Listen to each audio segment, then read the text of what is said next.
Let's start with something familiar. You're in a conversation about your business, a decision, a concern, feedback. You're doing what a good listener is supposed to do. You're quiet, you're not interrupting, you're nodding along, but something happens internally. You're thinking, I think I know where this is going, or that's not what I meant, or even I have explained this before. And when that conversation ends, you don't feel clear or more connected. You honestly feel tense, maybe slightly annoyed, maybe misunderstood yourself. That moment right there, that's where listening starts to break down. And that's the tension we're going to unpack today in today's episode. You can now follow us on LinkedIn at Entrepreneur Encounter.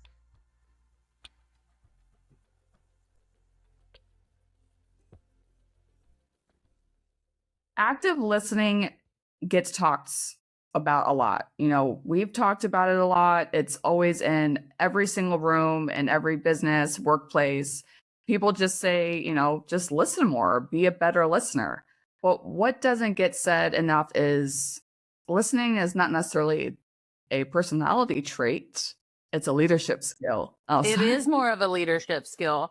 We've talked about this at my co-working space during Mastermind a few times, and it was specifically on active listening. And just like any skill, it does require intention, awareness, and practice.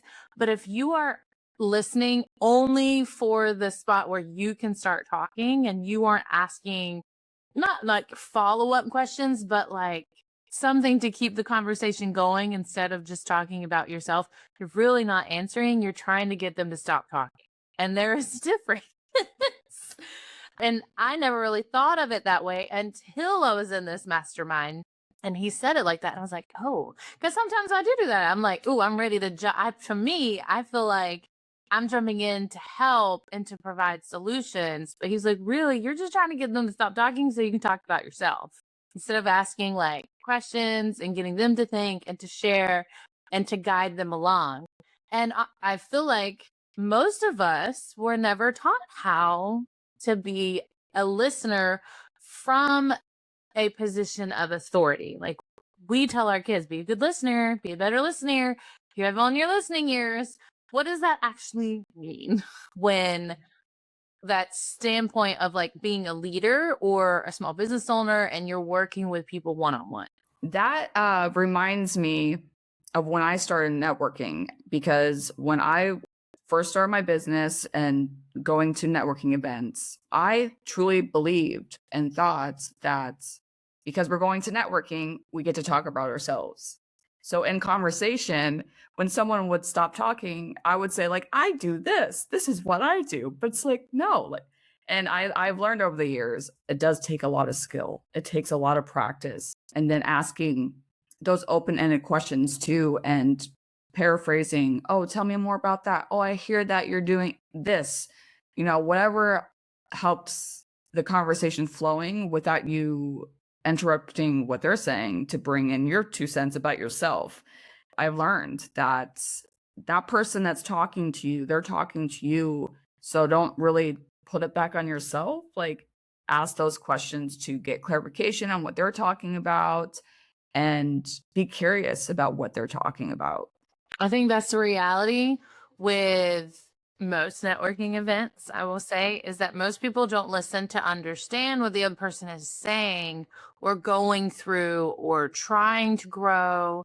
They listen to defend their point of view, correct someone else's thinking, explain themselves, like just hopping into our own elevator pitch, or they listen just to respond and not really have more of an in-depth, no small talk conversation, especially when there's, high stakes involved, like growing a business.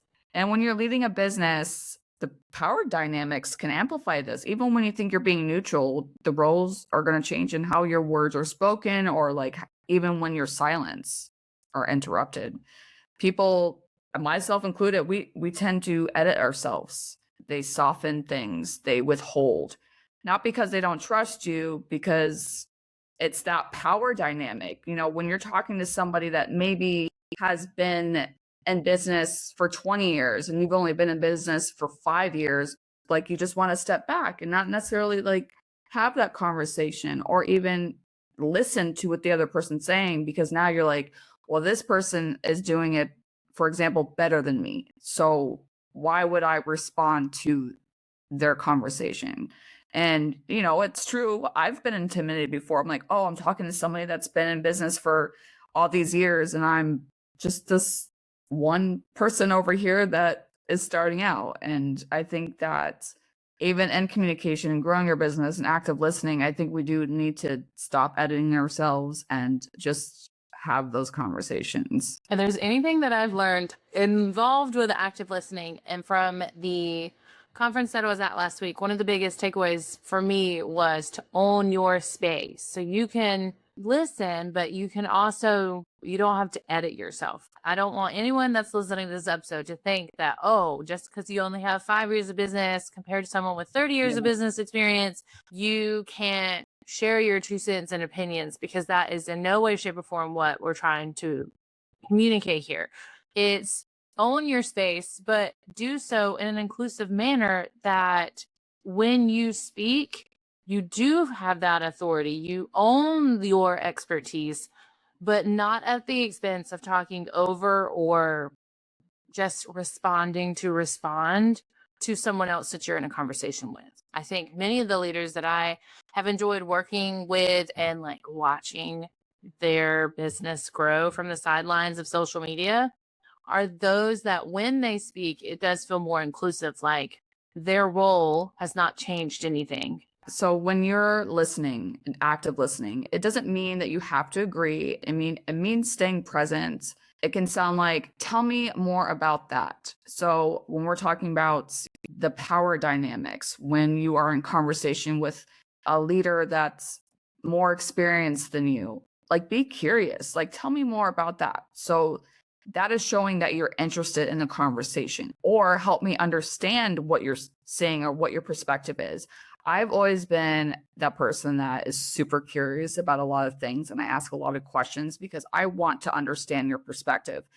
I've been in situations when I've been told, like, you have too many questions, but like, why not? Why not ask those questions, especially when you're having a conversation with somebody that you look up to, or even a friend or whomever you want to have a conversation with? Like, active listening and asking those questions shows that you are involved in the conversation.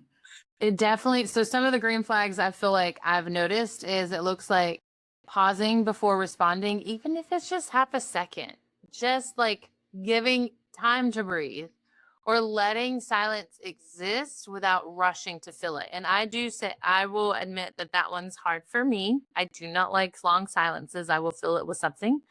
Or another green flag would be reflecting back on what you heard, not necessarily to repeat it, but to confirm that there's understanding going on between the two of you, whoever the two of you are, and make sure you're on the same page. This could be your spouse, this could be a business partner, this could be a client, this could be a subcontractor, your children, whomever.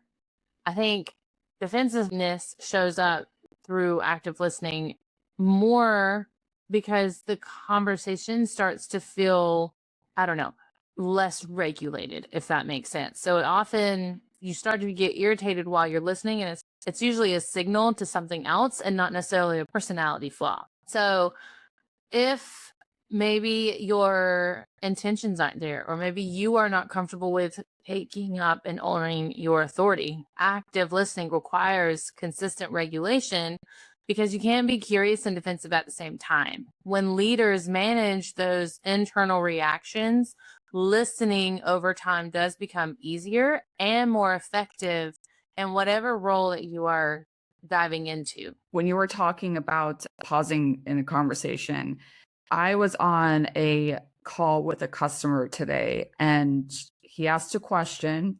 I answered it, and then there was a pause. And mind you, it's over the phone, so you can't see this person. You can't see their body language, anything like that. And it was like dead air. Like, it seemed like forever. And so I was giving him the space to process what I said. Another thing too, when you have to think about that as well, a lot of people, the way that they think and the way that they react to things, everybody's brain reacts differently to situations. So I gave him a few seconds and then I said, "Hey, like, do you have any other questions?" And then he asked me another question and then the conversation was over. So, yes, the pause can be awkward, especially when you're on the phone. But again, like giving people the space. When people feel heard, they don't need you to fix everything. They need an acknowledgement. Listening will reduce the friction, without adding more meetings or even more processes in your business or check-ins. Because the more that you communicate and the more that you actively listen to whomever you're talking to, your client, your team member, there will be more clarity in what is going on.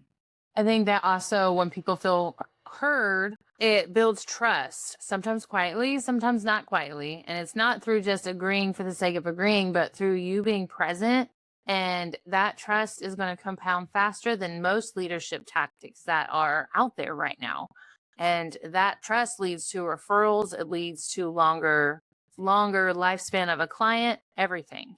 I think along that same lens, active listening sits at the center of emotional intelligence because it requires self-awareness. Like I mentioned earlier, it requires like regulation of your nervous system, empathy, and as always, it includes communication, and they all work together. Like there's no one better than the other. It's very much a web of how close knit they are.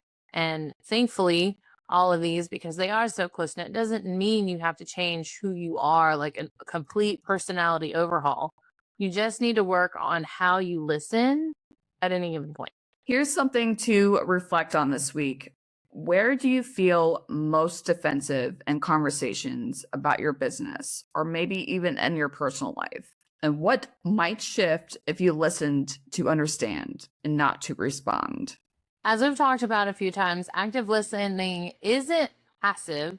It is leadership in action, and people don't need you to agree just to agree. We no longer need yes people. What we need is to feel heard and feel appreciated and genuinely that you care about the direction that we're going in. Thank you guys so much for spending time with us. Whether you're growing your visibility through Pinterest marketing or streamlining your podcast operations and team management, we help you build systems that work for you and not against you. And as always, all of our information is in the show notes. Until next time, you can now follow us on LinkedIn at Entrepreneur Encounter. Thanks for spending time with us today. If something in this episode gave you a fresh perspective, share it with a friend or send us a DM. We love hearing how these conversations land with you.